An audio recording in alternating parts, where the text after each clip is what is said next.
we're defending. And we're defending them because we claim that they have a right to join NATO. Really, so NATO is now going to allow a military and a nation that is imbued with Nazi ideology to join. This is insane. This is literally the definition of insanity. And yet NATO hung out the promise of membership to Ukraine.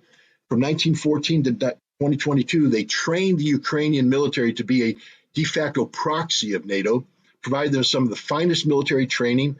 They had great leaders. They had great equipment. They were well organized. They were big. We're talking 160,000 active duty with up to 600, 700,000 trained reservists. This was the Ukrainian military. And what's happened to it? It's being destroyed on the battlefield as we speak. They're losing a battalion's worth of men a day. They're going to lose this war to the Russians. And yet, and the reason why is because Ukraine bought into the premise that it could join NATO, that this was a good move, that Russia wasn't serious when Russia said that eastward expansion of NATO represents an existential threat to us. So now, in the midst of this, where Russia said, and has been saying since 2009, that if you continue to push for Ukrainian membership, we will go to war. And that war will result in the dismemberment of Ukraine, the destruction of Ukraine as a modern nation state. Nobody believed Russia until now. And yet, in the midst of this, we have Finland and Sweden saying, maybe we should join NATO. I don't know how you define eastward expansion of NATO other than saying Finland joining NATO. It's to the east. It brings it right up to the Russian border. But there's a more important thing here, the history of Finland. I mean, the Finns, I'm an American. Seems to me I have a better recollection of Finnish history than maybe the Finns do. Finland used to be part of Russia. Then the Russian Revolution came. Finland fought a civil war to free itself from Russia. But there was always this tenuous relationship that Russia couldn't trust the Finns. And in 1939, Russia said, yeah, we can't trust you enough that you're too close to Leningrad. We need you to back up a little bit. So we're going to take over some of the Vyborg Peninsula, but we're going to trade you some land up here, some valuable land that has some nickel stuff that you can mine and make money. But we need to push you back from Leningrad because you're too close. And the Finns said no. So it started a war. It's the Winter War of 1939-1940. Finns have glorified this. We won the Winter War. No, you didn't. You won the first couple months of the Winter War. Russians came in ill-prepared. They ambushed them. Winter came. But when the winter ended, Russia reorganized and kicked Finland's butt. And Finland had to sue for peace because otherwise they were going to be destroyed. Literally, they're on the cusp of losing everything. So they surrendered. Do Finns remember that? They didn't win that war. They lost that war. They had to surrender because they were about to be destroyed. And one of the things that Russia said is, we're taking the Vyborg Peninsula. It's ours because we can't trust you. You're too close to Leningrad. What did the Finns do? In 1941, they allied themselves with Nazi Germany.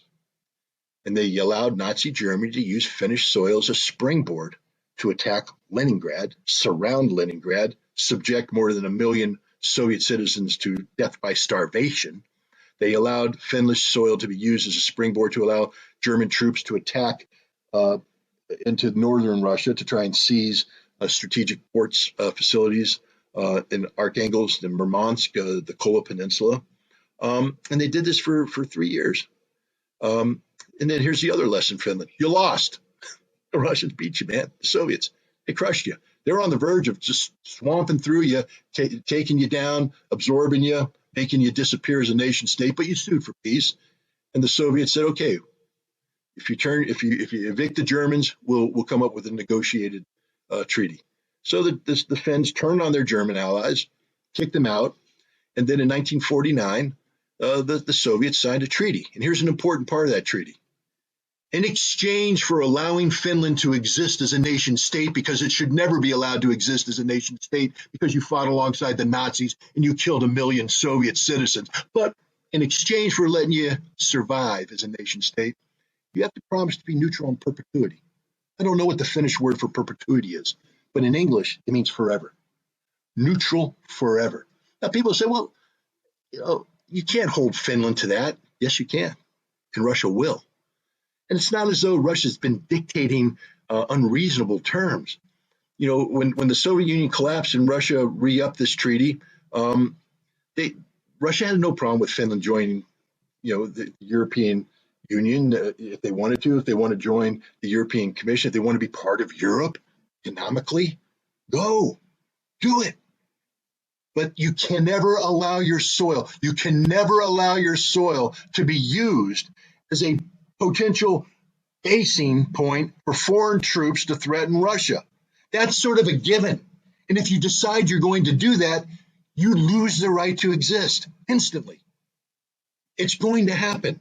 Finland needs to understand that Russia means what it says. When Russia says no eastward expansion of NATO, that it represents an existential threat to Russia, they mean it, especially when we're talking about Finnish soil so close to Russia's #2 city, St. Petersburg.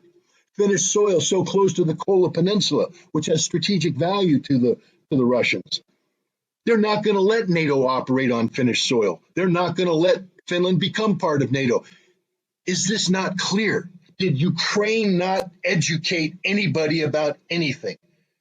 People say, well, wait a minute, the Russians, they're a little weak right now. They mobilized, they got their army down there in Ukraine.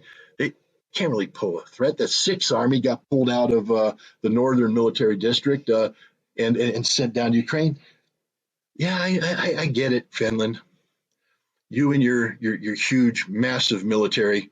You know that Russia is probably on the verge of declaring war in Ukraine, which then allows Putin to order general mobilization of the Russian military capability, which allows for millions of Russians now to be mobilized into the military, which means that the pathetic little Finnish military will be swamped. Swamped. It ain't going to be 1939, Finland. You're not going to have some heroic resistance. Your boys ain't that tough anymore. Okay? It's not like you've raised a bunch of farm boys out there that are ready to go off and play Winter Warrior.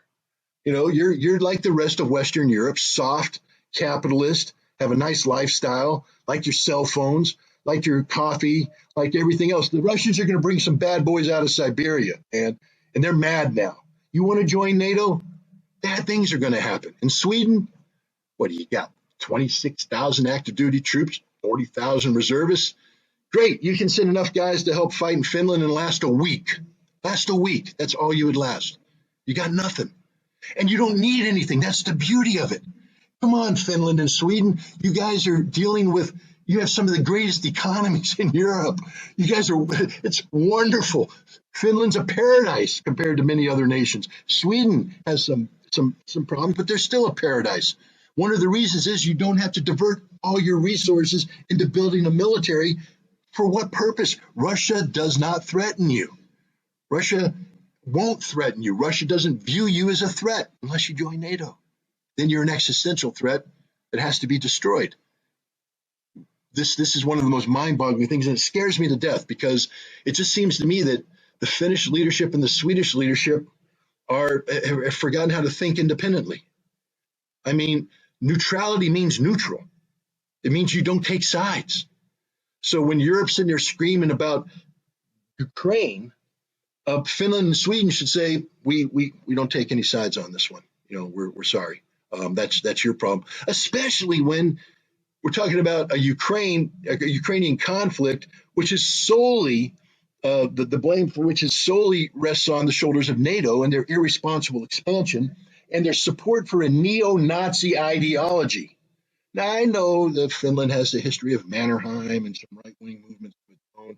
They fought alongside the Nazis. So maybe deep down inside in the Finnish DNA, there's some sympathy for Stepan Bandera's nationalism. I'm being facetious here because I'm hoping the Finns are smarter than this.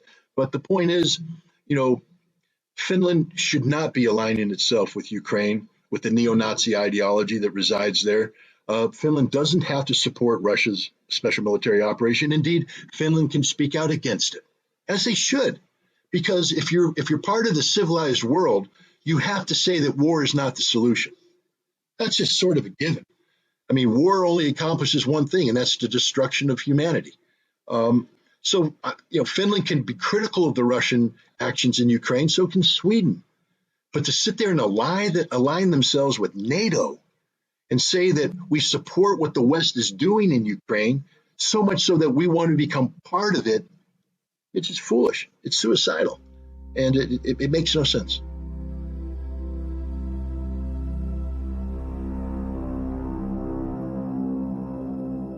There's this notion going around about what's called the open door policy of NATO. There is no open door policy. Read the NATO charter very carefully. It doesn't have an open door policy.